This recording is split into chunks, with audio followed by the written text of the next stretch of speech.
We weren't thinking about it every day. To be frank with you, the whole loss of my grandkids, and all 4 kids were their children, the 2 of them, just so y'all know. The loss of my grandkids and the whole process of not being able to agree with them, and then finding out we got, denied, and then being cut out, and then the adoptive family saying, you better get your last visit. We don't know what we're going to do.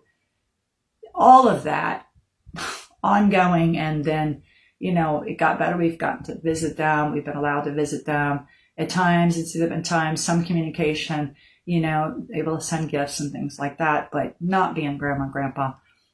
All of that was enough for me to process my daughter's death and all of that loss. I would tell her story and he would be a little bit in it, but because it had to be that way.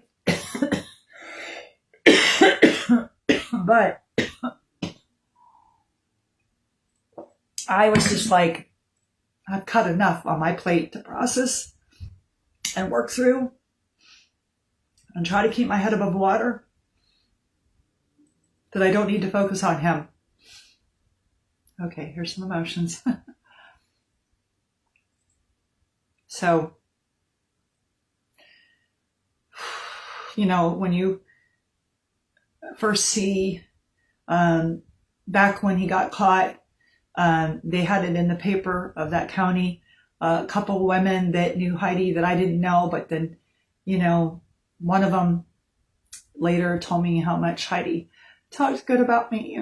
That meant a lot to me.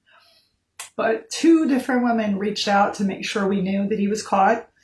And just, I guess it was at that point, or when they told me, I don't know, whenever the first point was that they were going after him, it was like another knife stabbing me, because it was that hitting you of even, the system and the justice. And we were being contacted and we were in agreement, but they were going after Matt. The state of Tennessee was going after Matt.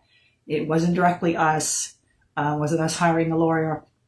But when you hear that about your son, it just hits you. It's like a knife stab in your heart all the more, because it's like, oh my gosh, my daughter was, I don't want to say murdered.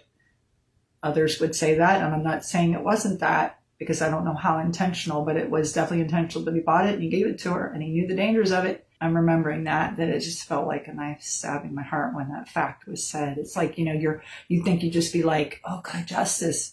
But you're just like, oh my God, my daughter is dead.